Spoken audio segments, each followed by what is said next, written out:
All right, I got to power through a couple slides. Compliance is going to power through. Charlie will be coming in hot in a few minutes. Pizza and hot dogs will be here in a few minutes from Costco. So we have a lot of food, fun. For those of you that don't eat pizza, we have a couple hot dogs coming as well, the all beef Costco ones. If you guys are familiar with them. But Charlie is taking up most of the team meeting today to go over all the family reunion content, State of the Union. He's doing a whole recap. So we're super excited for everything. So we're just going to power through some stuff and get going. All right, guys.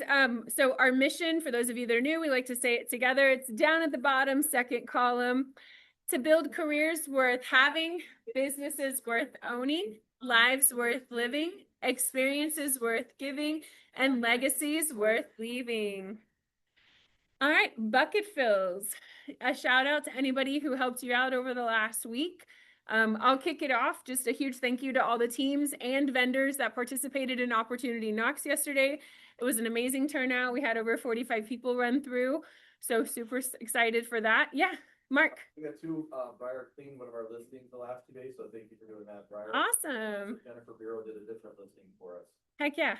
Tony G. We're going back-to-back Briar on this one. We have a listing in Johnson Creek and weren't able to host the open houses. Thank you so much. Great job. My dad and stepmom stopped by and nothing but amazing things to rave about. They were like, she's amazing. Oh, I love that. Yeah, I think secret shoppers. We kind of do have secret shoppers all around. In the neighborhood. Yeah. Veronica and Jay, I shadowed an open house on Sunday, and Jay was super helpful too. Love it. A lot of back end. So, okay, awesome. I appreciate you guys doing the open house. Yeah, of course. I learned a lot. Awesome. I love that. Love that. All right. Any other bucket fills? Yeah, Tamron. I've probably, the whole office has been amazing within this past week. You guys always are, but I really wanted to thank Lisa Krickerberg for helping me kind of put something together last minute. I'll cut later, but I'm just grateful for Lisa. Yes. Yeah. Jolene. I'm grateful for a different Lisa. Lisa Poglich saw me the other day walking from my car, and she held the door for an extremely long amount of time, which was lovely. At my former employer, that would be called tailgating, and everybody should use their own fob to get in the building because that's the proper way to do things. So I appreciate the different cultures. Oh, well, then I'm guilty because everybody holds the door open for me, and I appreciate all of you. I'm always walking in with 3 drinks at once. I never just have one, and so my hands are always full. This is for y'all. This is not counting. Only the one is mine. So, all right. Any other bucket fills? All right, we will keep moving along. Cream City's gonna come up and talk for a second, or they were. Well, yeah, Gustavo, come on up.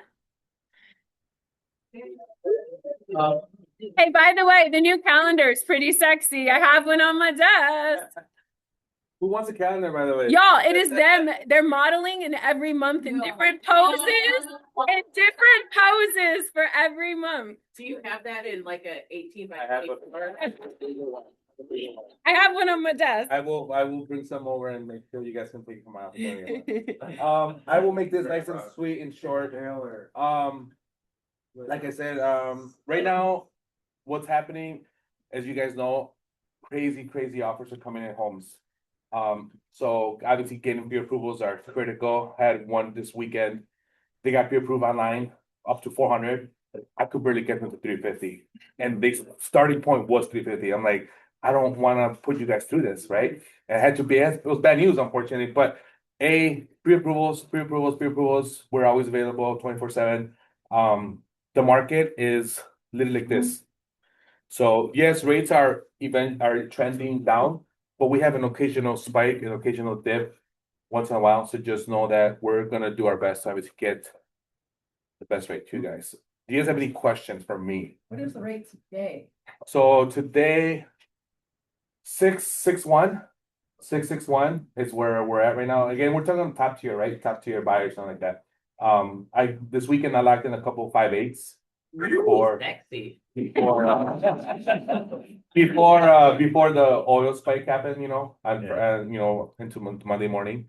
But yeah, we're always gonna look out. Obviously, we're gonna make sure your clients are already taken care of.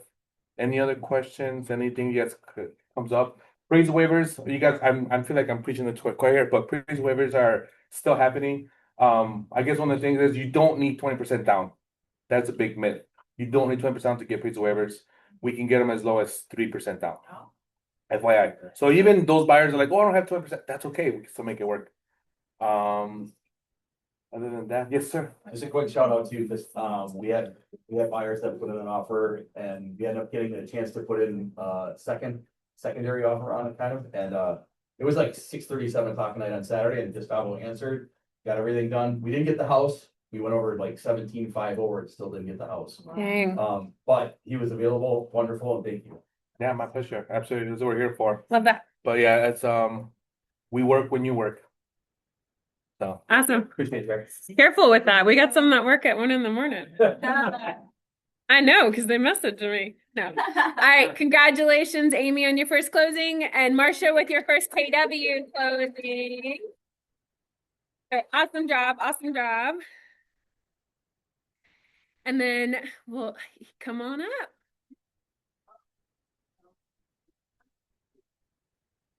Literally the best pen ever, by the way. With the highlighter. Yes. All right, so those of you that don't know, I'm Jennifer Klug with America's Preferred Home Warranty. And I just want to share a couple things today for you guys. So we have something new, a concierge / welcome call. And so what this is, we are trying to educate the homeowner on the warranty. So if you're talking to a seller at listing, and they decide that they want to offer the warranty, they get $1,000 of free coverage during the listing period, plus some other benefits. But you can set up a 10-minute call. I'm going to show a link in a little bit that you can take a picture of, put it on your phone. When you're sitting with the seller, you can say, let's make a 10-minute call with someone in Michigan with APHW, and they are going to go over the benefits for the listing. For the seller, they get some benefits. Now, if you have a buyer and you are closing or anytime after you order the warranty, you can set up a call for your buyer.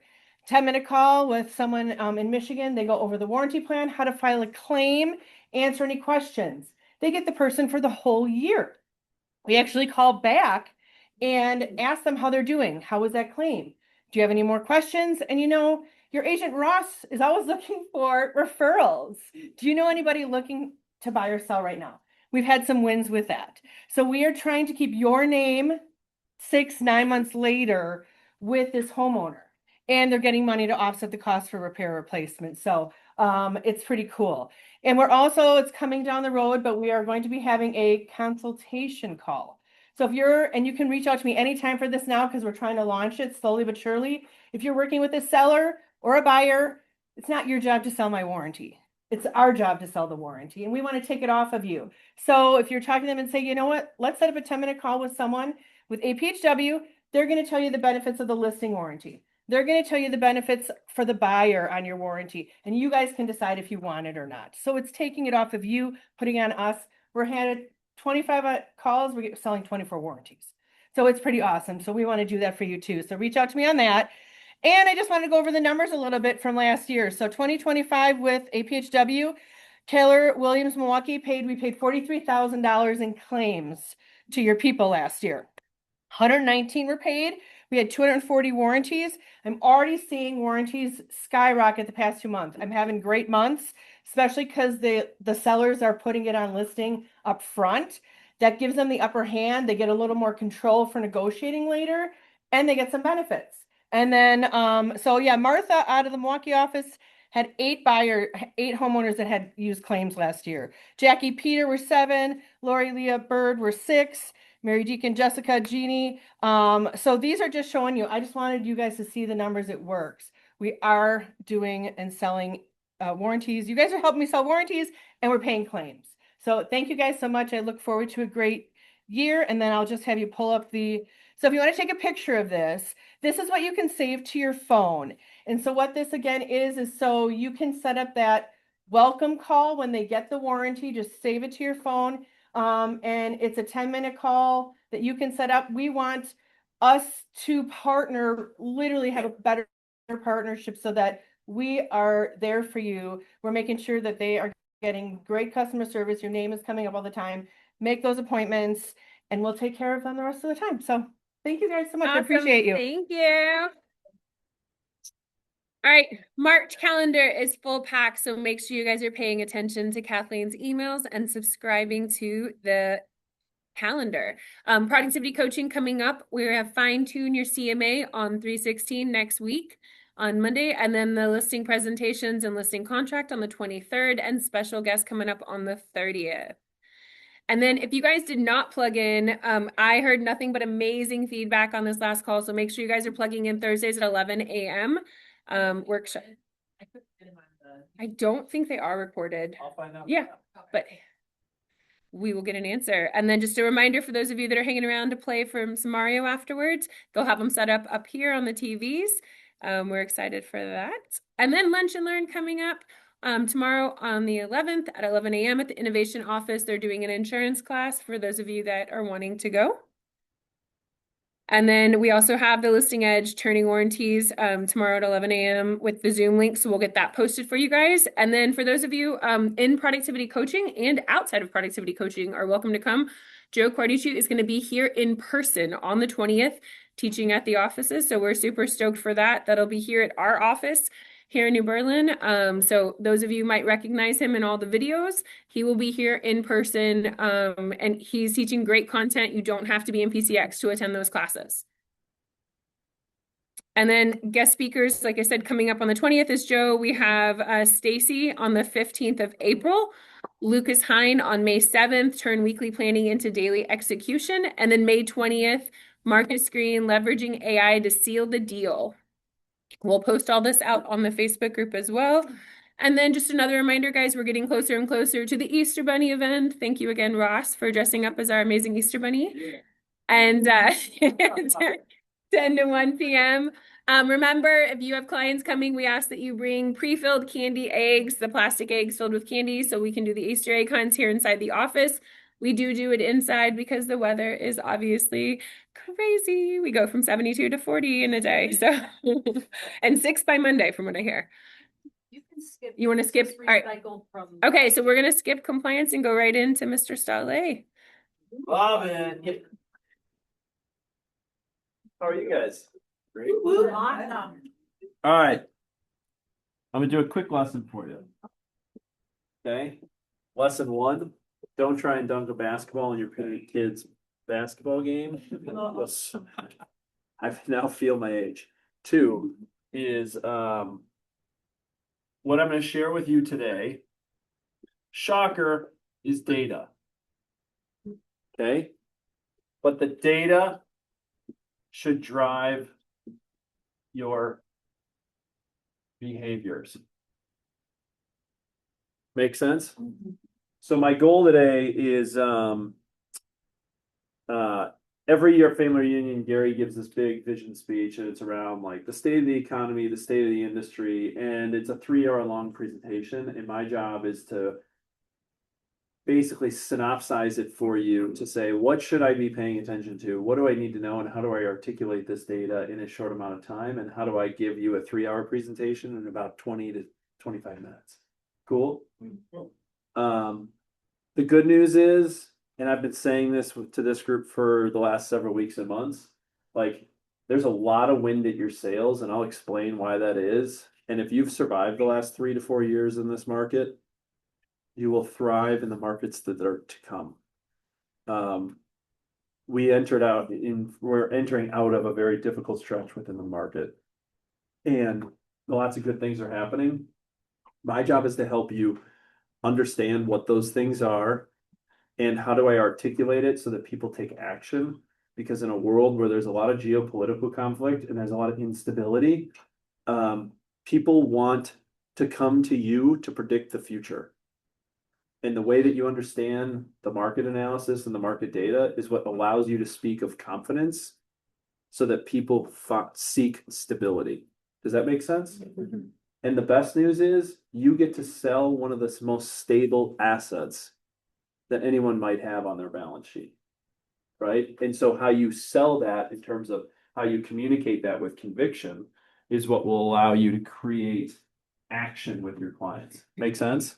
All right. So as I go through this, 2 things as a follow-up. One, if you have questions, just ask them.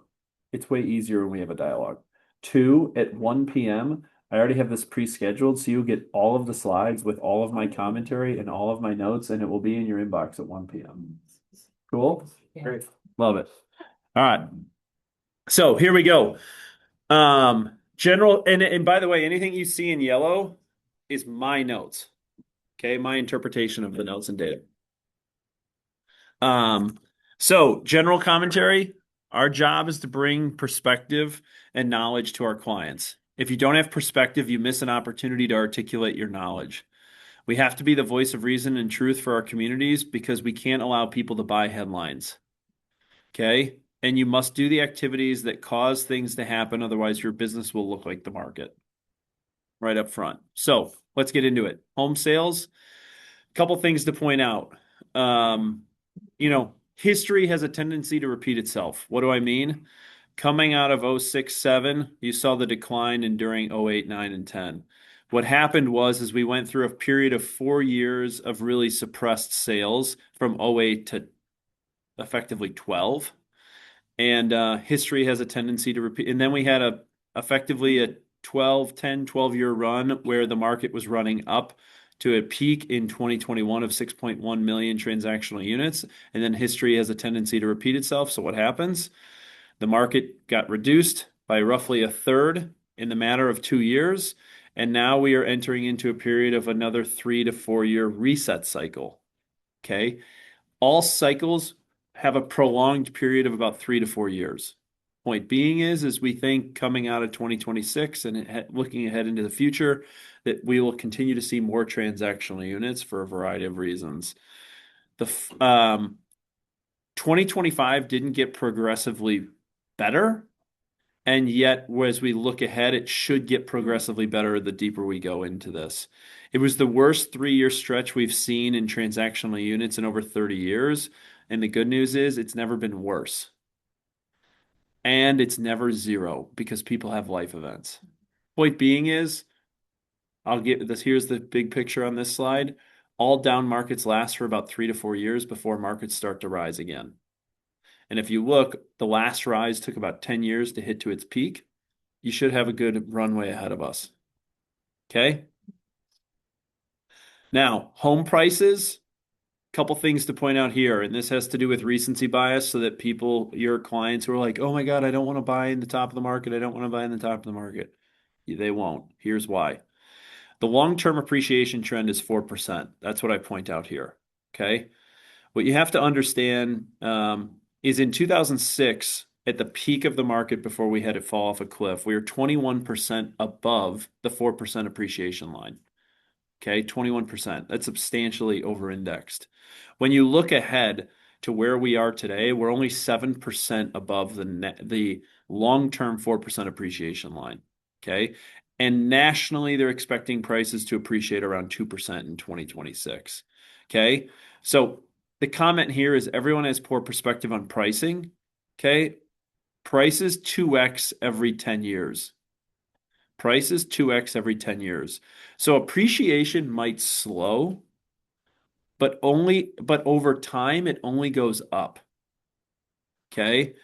And if we were able to communicate this more effectively as an industry, we'd have more people who took action because they would understand they might be buying at the top of the moment, but they're never buying at the top of the market. Okay? And so the synopsis here is for compounding time benefits everyone in real estate. Don't wait to buy real estate. Buy real estate and wait. I can go back. You'll also get all these slides at 1 p.m. Thank you. Yeah, of course. Total market value. The 2025 line is the purple dotted line. The blue dotted line is NAR agent count. Really interesting statistic here. Back in the peak of 2006, there were 1.3 million agents across the US. And from 2007 to 2008, we lost 150,000 agents. Okay. In 2025, we had only lost 40,000 agents as an industry. And the reason why we didn't see such a large attrition, it was the third best volume per agent year in the history of the market. And so while people might have lost units, they didn't actually impact their income which allowed more agents to stay in the game. So it was a tale of two halves. It was the third best dollar volume per agent year in the history, which is why we didn't see a mass exodus. And yet it was the third most competitive market when you look at units per agent. Okay. And so if you felt like you've been working really, really hard, the truth of the matter is you have, because it's been a highly competitive space. We lost 30% of units over the course of 2 years, and yet we didn't lose 30% of agents. It's what makes the market as incredibly competitive it has. Inventory, you're not wrong. 2021 was the lowest inventory compression we had ever felt in the history of the industry. A balanced market, which nothing is ever in balance, is what you see here. The blue dotted line across the screen going back to 1983 is 6 months. You could see how substantially low the inventory had been, which I'll explain why that is here in a sec. The good news to it is inventory is continuously rising over time, and we're getting back into a more healthy market. Now, what you did not hear me say is a balanced market. A healthy market is not a home that goes up on a Thursday and has an accepted offer on Friday. A healthy market is a home that is on the market for 21-ish days to 32-ish days. It allows the market, it's like a fine wine. You open it and let it breathe, right? Point being is like we're actually getting healthier as we get more inventory, and a lot of it has to do with rates, which I'll explain in a second. It's been a slow climb, and yet we needed to climb. Demographics are in our favor. I've talked about a lot as it relates to demand. The issue with supply is that people are aging in place longer, and people are sitting on low interest rate mortgages. So the lack of inventory plus low rates equals a locked market, which is what drove appreciation. Okay. And the only way we come out of that is time. Okay. Mortgage rates, really, really effective slide here for you to understand. The long-term historical average is the blue dotted line across the screen. From 1972 to 2023, the historical average is 7.7%. If you take that historical average from 1990 to 2023, it's 6%. Okay. Last year, the average in 2025 was 6.6%. And if you look at it today, G just brought it up and John is quoting it this, you're right. You guys are right around 6%. Right, guys? And it's going to bounce around between 6.2 to 5.8. You're just going to ride that wave somewhere in that trend line. Point being is perspective is important so that your clients understand that we're actually operating in a very normal rate environment. Okay. And I know G this morning said it was around 6.0 to 6.1. I know last week when I built these slides, it was at 5.98% on a national average. So again, you can kind of throughout the year, 5.8 to 6.2, and the national average over the last 30 years is 6%. Like we're operating now in a very healthy environment. We just have to allow the environment to breathe, right? Affordability. Here's where I would challenge you to people who say homes have never been more unaffordable. It's not totally factually true. Perspective is important. What do I mean? The historical average from an affordability standpoint going back to 1972 on average is 27%. Okay. Last year, and this is a percentage of people's income that goes towards principal and interest. The historical average from 2000 to 2024 is 20%. Okay. And I'll help you understand where I'm going with this. Last year, it was 32%, just within the one calendar year. Now, when you look at the historical average being 27%, and that currently we're at 32% and dropping as rates continue to drop, here's the truth. We have a decade of consumers who have normalized underpaying principal and interest as a percentage of their income. And we're actually back to near normal levels. Oh my gosh, it also sounds like what? Rates that create a healthy market. The rate environment plus appreciation was the cause over the last 10 years, but we should expect 27% as a normalized average, and we're getting closer to that, especially as inflation has gotten under control. So, big picture, we're operating in a more normalized historical average market. Inventory is rising, rates are coming into where it should be. The challenge of it becomes is there's more real estate agents running around chasing fewer units. And the reason why more agents haven't gotten out of the business is because the appreciation we've seen over the last 10 years, where the average gross commission income earned on a per deal basis is substantially high, which is what allows so many people to continue to play the game. Make sense? And if you feel like it's competitive, it is. Yeah. This question. So when we see the numbers say like 32%, 32%, where do they get that number from? It's 32% of people over teens, 32% of the people that apply for a mortgage. Where does it come from? it's people who own homes and have a mortgage today. What is the average percentage of their income that goes towards principal and interest? Okay. Yep. So just jumping into the economy quick, because you need to understand this. What actually matters in real estate is we just talked about the price of real estate and the pricing dynamics. We talked about the cost of money, but we also have to understand that like people have to be gainfully employed in order to afford housing. Okay. GDP last year was healthy. The Fed's goal is to keep people employed without money getting out of whack. High level economy stuff here. Okay. 2, unemployment. Unemployment, a 4% metric of unemployment is effectively a gainfully employed economy. People need to be employed to buy a house. The concern is people are staying unemployed longer. And if you notice, going back to 2022 to where we are today, that unemployment rate is creeping up, and yet it is healthy. The challenge becomes is what happens to it over time and what happens with all the technological advances.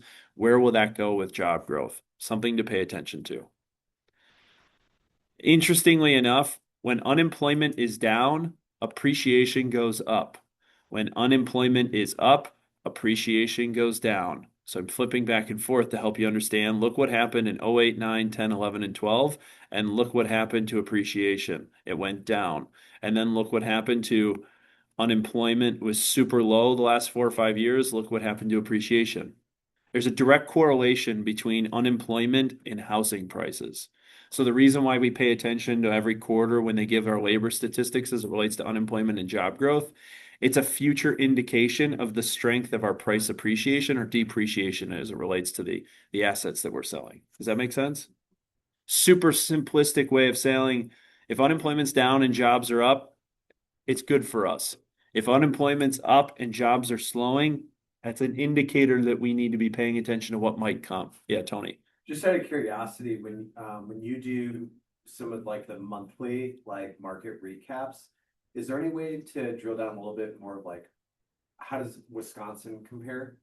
Or even like our Milwaukee metro market? I don't know like how like available those stats are or how easy they are to obtain, but I think it'd be really interesting to see because we are kind of in our own little bubble of the national trends are not quite having the impact here locally. Yeah. Right? Yeah. So I'm just curious in the future of like, how does the projected national trends reflect here locally?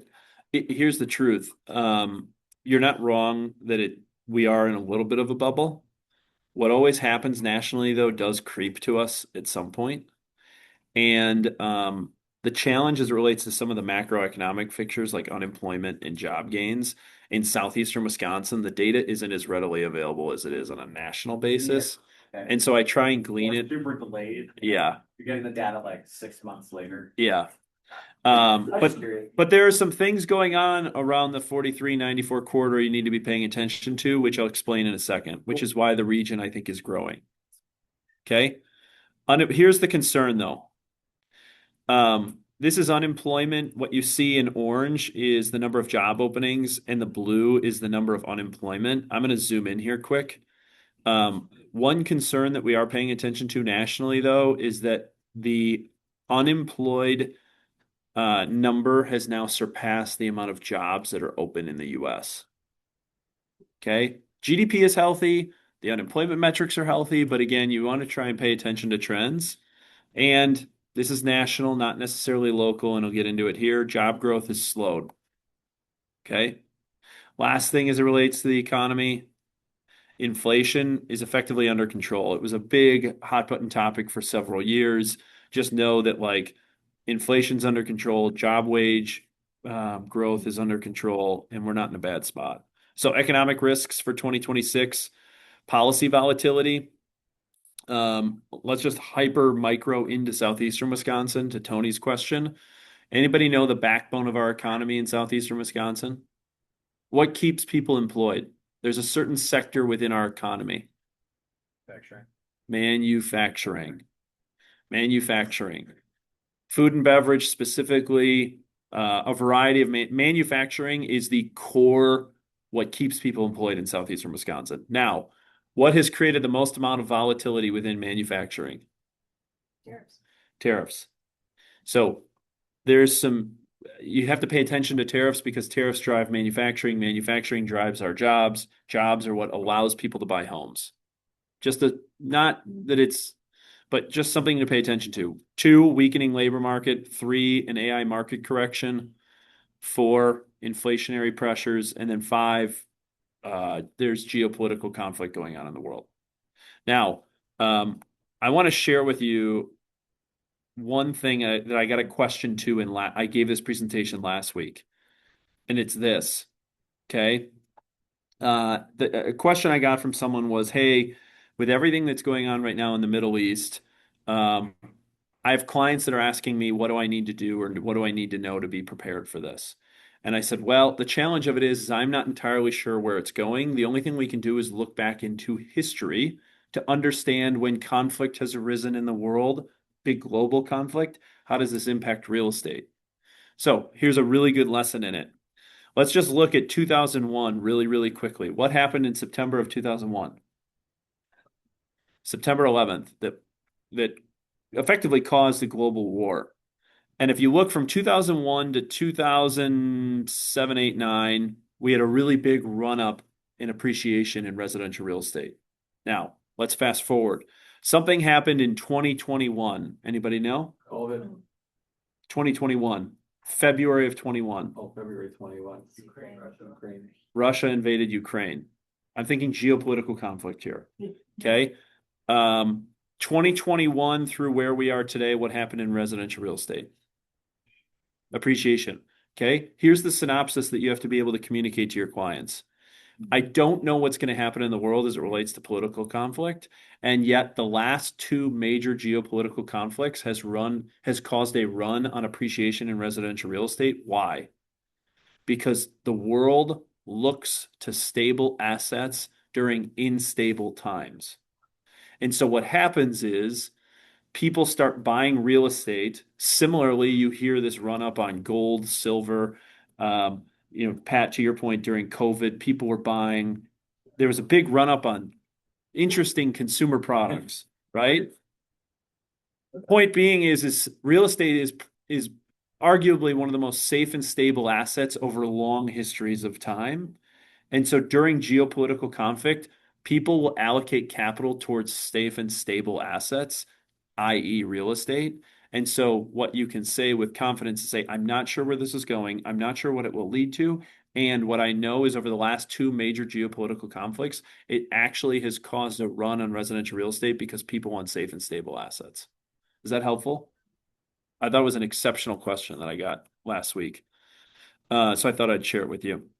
All right. So a few reminders, then I'm going to go into the data that should drive your future behaviors. When in doubt, zoom out.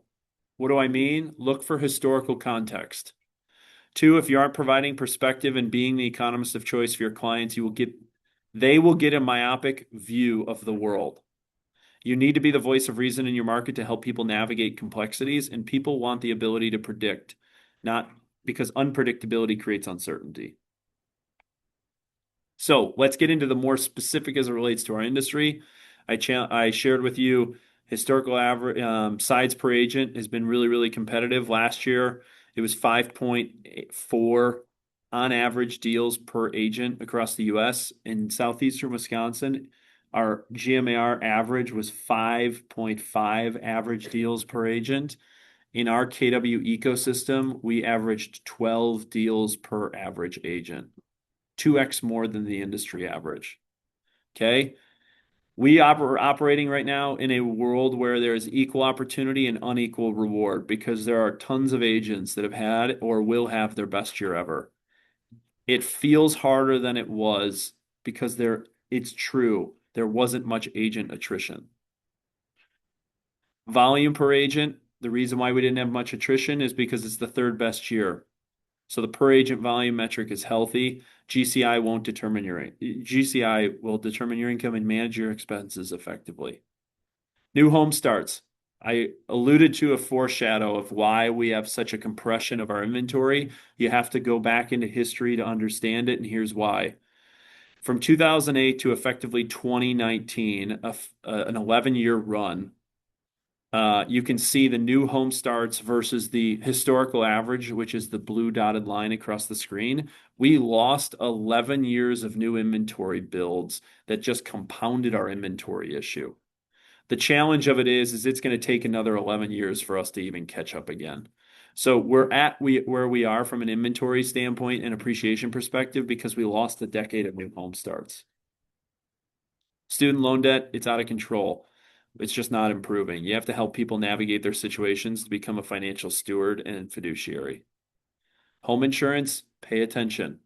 Here's what you don't, the next two slides are vitally important to Tony's point of understanding what's going on across the world and how it doesn't impact us. Okay? Anybody paying attention to what's going on in Florida right now? Inventory is up like 50% and homes are depreciating. Anybody pay attention to what's going on in California right now? Inventory is sky high, values are falling. A lot of it has to do with insurance. You cannot allow people to buy the headlines. You have to be the voice of reason. Here's what's going on. Okay. The cost of insurance is going up so substantially, it's impacting people's affordability. And so what's happened, the reason why listings have spiked is because people can't afford to carry insurance anymore. Okay.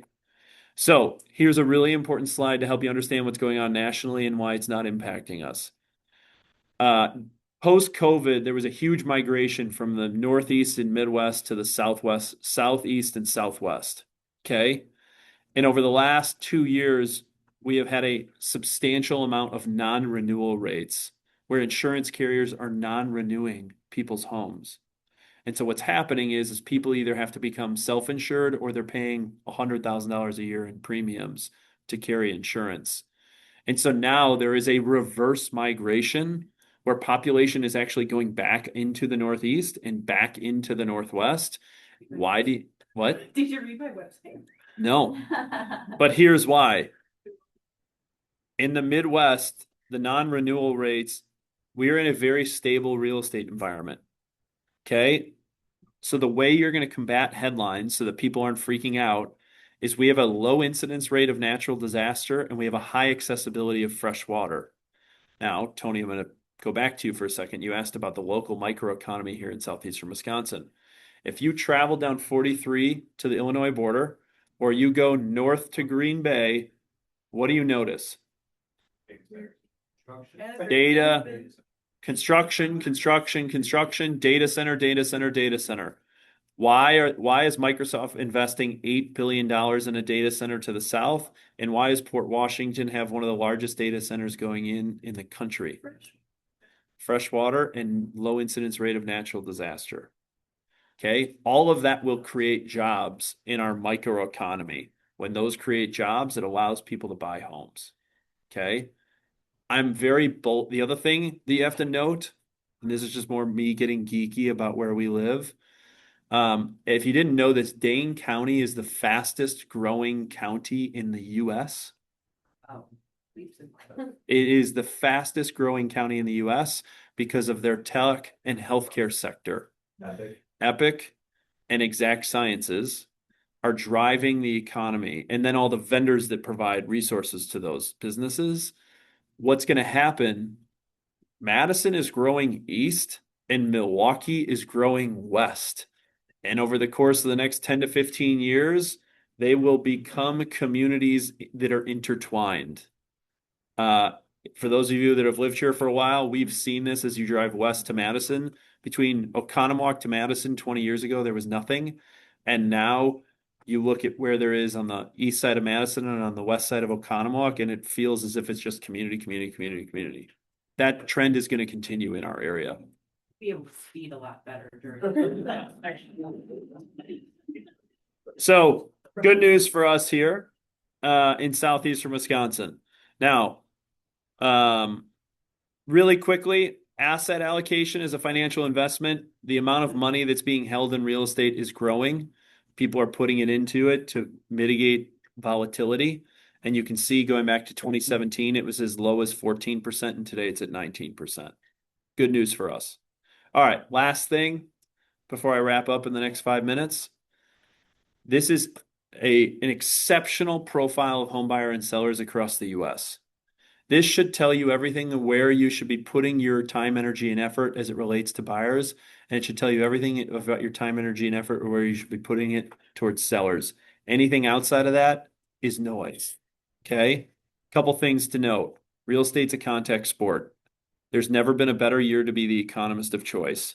Let me tell you what's really going on. Talk in the market in real time with confidence. The power when you get done is you will convey knowledge that no one else in the market has.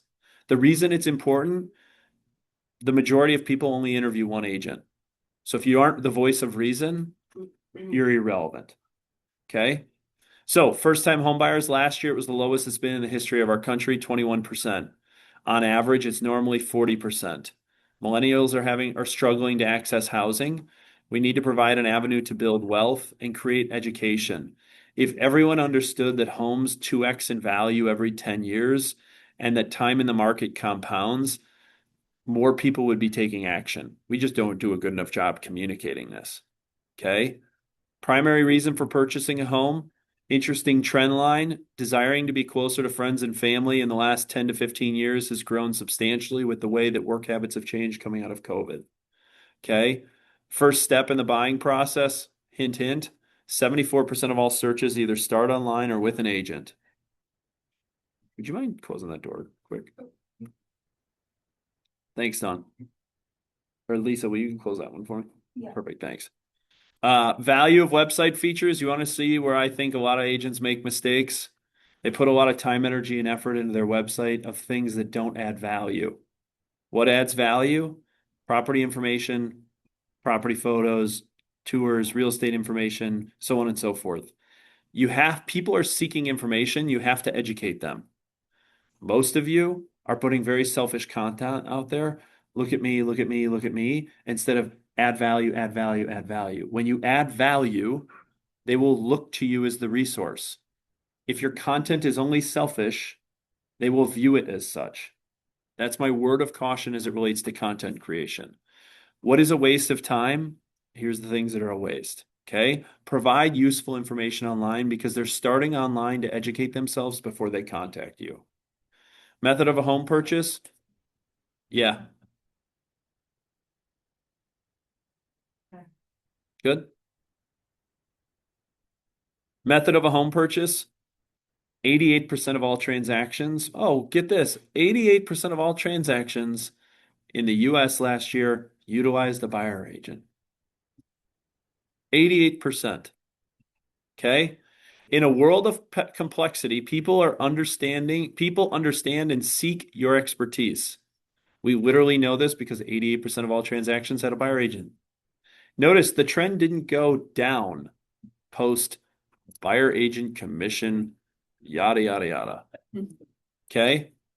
What buyers want from their agent? 1, educate them. 2, slow down enough for them to fully appreciate what you can do for them. 3, help them understand your service approach. And 4, this is my own dialogue, you have to provide a sensory experience that cannot be replicated. The sensory experiences is how do you help them see it? How do you help them touch it? How do you help them smell it? How do you help them experience it? Those are irreplaceable and they can't be replicated. You have to be thinking about the sensory experience you are providing your clients as a buyer's agent. How buyers found their agent? Get this, 76% of the time a buyer finds their agent via referral, which is 48% of the time. Previously utilized, which is 15% of the time, and 13% of the time they found them on a website or online. People who avoid contact make less money. Make peace with it and make contact. Buyer interviews. Here's a very telling stat. Last year, 90% of buyers interviewed 2 agents. 74% of the time they interviewed only 1 agent. If you are not first, you are irrelevant. Okay? because people don't have time or capacity to interview more than one. Remember, consumers are intaking your content all the time. So by the time they're ready to call you, you have a 74% likelihood they are going to end up working with you. Now, here's the challenge, both buyers and sellers, agents. You have to sign them to buyer agency or you have to sign the listing contract, because if they leave you and think they want to talk it over, you can effectively kiss them goodbye, because this agent who is coming in next is closing the deal. How do we know that? 90% of the time, the second person into the meeting is the one who lands them. So you have to be first and you can't leave without asking for their business. Okay. Home is a financial investment. This is consumer confidence scores. 79% of consumers believe real estate is a good financial investment. Excellent news for us in our industry. And 82% believe real estate is better or as good of an investment as stocks. And homeowners have a net worth 35 that X of a renter. Again, this is all confidence for you in what it is that you choose to do. Here's the last thing as it relates to buyers. In 2025, 91% of the time, people said they definitely or probably would use their buyer's agent again. If real estate agents only stayed in contact, they would have better odds than Vegas. Because this buyer satisfaction for buyer's agents was 92% and seller satisfaction was 90%. The truth of the matter is they're telling you they believe in what it is that you do and how you help them. The challenge of it is you forget about them. You have to stay in contact. All right, let's jump to sellers. Ready, listing agents? Here's what you need to know. 75% of winning a listing is a communication game. Sellers found their listing agent via repeat referral or they were contacted by an agent. 75% of all listings. Okay, seller interviews. We talked about this on the buy side. It's not much different than on the sell side. 92% of sellers interviewed 2 agents. 80% of the time, they only interviewed 1 agent. People are telling you they're doing their research before you sit down with them. And if you have the opportunity to sit in front of them, you have to close the deal. And if you leave without the listing contract signed, you better be not hounding them is probably not the right way to put it, but you have to be diligent in your follow-up because the second person won't leave without that listing contract signed. Okay. People don't have the time or capacity. They're doing their research on you up front. Ask for the sale. What sellers want from their agent? There's 4 areas that cover 86% of sellers' desires. If you just focus on, really 3 areas in your listing presentations, it's this. 1, they want to understand what your pricing is. 2, they want to understand your marketing plan that attracts attention and drives a timeline. And 3, what are the fixes they need to do in order to maximize the return on their investment? If you structure your listing appointment in that way, sellers are telling us 86% of the time, that's all they really want to know. Similarly, in 2025, 87% of sellers said they would definitely or probably use you again. You have better odds in Vegas. Now, the method to sell a home. Here's a really interesting statistic as a listing agent that should put wind in your sails as it relates to how people view you. Homes sold using an agent. If you look in 2006, it was 84%. Last year, it climbed to 91% of all transactions were represented by a listing agent. Highest it's ever been. Highest it's ever been. Now, another interesting trend, look at for sale by owner. In 2006, 20 years ago, it was 12% of the overall market. Last year, it was 5% of the overall market. The lowest it had been. Why? Markets are complex. And most people only sell 2 or 3 homes in their lifetime. So they seek an expert. That's what you get paid to be, the expert. Okay? Point being is, sellers are telling you they value your services that you offer in helping them navigate complex situations. So in a world of complexity, people are seeking your expertise. People are literally telling us as such because 91% of all transactions in 25 utilize a listing agent. So there you go. What I tried to do, yeah, thanks. What I really tried to do was this. I tried to pull out the data that drives your behaviors. And if you really dig into the data, and it will be coming to you in the next 5 minutes, it will help you strategically align your business to help you prioritize your time, energy, and effort to where it matters most. And when you do that and you understand that when someone invites you into their home for a buyer consult or a seller consult, you have to ask for the sale because the data is telling us they don't want to work with anyone else. And if you leave without it, you have to be reflective as to where you screwed it up because they're asking you to sign with you that day. And the beauty of it is 91% of all listings had a listing agent and 88% of all buyers utilize the buyer's agent. Consumers are telling you they value your services that you offer.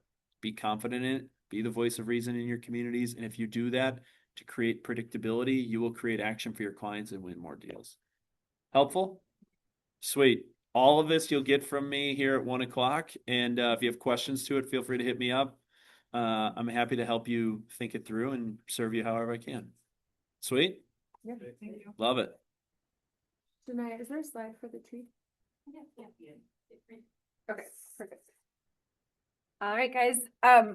So we're gonna talk a little bit about this. Tamron, you want to come up and speak too? Yeah, before I cry, I'm gonna get like 4 words. Also, there is pizza and hot dogs in the room, guys. So as soon as we get done speaking, you guys can help yourself. All right, before I even had to write it, because I'll get choked up before I ask. So before I ask you guys for anything, I want to thank you all from the bottom of my heart for everything that you guys all do. You guys are absolutely amazing people.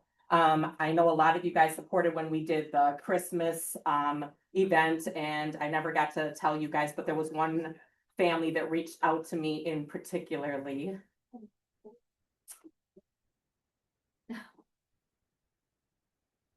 Please stop, I just did my makeup. That stated the mother, I guess, reached out to the facility and stated that her kids wouldn't have had no type of Christmas if it wasn't for you guys. I don't know what family that is, but I get to see things behind the scenes and you guys don't, but none of this stuff would be possible without you guys. So a little bit goes so far for somebody else. And I just thank you guys for everything. I pray you guys have like the best year. I know a lot of you guys are out there already, but I mean, I pray everything that you guys do for caring about those that are less fortunate. I pray that you guys get that back like 10 times even more this year. So I'm gonna let Shanice talk because I'll just go ahead, Shanice, tell them about what we're doing. Okay, so it's kind of similar to what Last we year. did for Christmas, except for, we have egg ornaments instead. Some of them have donations, and with the donations, we have the QR codes. They're pretty tiny, but I promise they're scannable. I checked myself. And then just the things we kind of put in the care packages. So you grab one, and then we have the sign up sheet as well. Please sign up because I was running through in people's offices trying to see if they had ornaments on their desk to try and write them off so we know everything is taken care of. But you can scan everything up there. We have a sheet here for when we play Mario. But yeah, thank you. I'm gonna tell you real quick what some of the eggs are. I got my composure for a second. Just so you guys know, some of them are items. I know some of you guys like to physically shop, order things. Other ones, I know you guys are super busy being agents, and just to scan the QR codes for any type of monetary donations is appreciated. Jay Krickerberg told me don't call them facilities anymore. The community is a much better name to call these places when we are out here. So we actually are going to be going to a community to feed a group of individuals for Easter. So some of those monetary donations are going towards that. There's also items that are on here that cover enough for 25 care packages, hygiene packages for women, and 25 care packages, hygiene for men as well. Any of the additional funds, we care about the people. So a mother can call us and say she doesn't have diapers for her baby. She just started a job, and guess what? We'll make sure. That's what type of outreach it is that we are. You don't see me physically in the building, but I do have a telephone number that people who are in need, they call us, we go out there, we pack lunches on the weekends, we take them to them. in different neighborhoods and honestly, it's growing. We used to be more so just on a lot of like the more northwest side of Milwaukee. However, we are stretched all the way over to Bayview now, that there's a lot of individuals as well. So there is just a bigger demand and need. So that's kind of it, you guys. I just thank you for. Yes, Lisa. If you sign up for an item instead of a cash donation, where does the item go? To our office, yeah, kind of like we did for the Chris, yes, if you guys could just bring the items in, if you could bring them in by. April 2nd. Yes, did you tell them that already? April No. 2nd, because I know our office is closed for Good Friday on the 3rd, so if you guys could bring them in by the 2nd, is that kind of everything, I think? Yeah. I think so. Yeah, all right, thank you guys, I love you. Thanks again.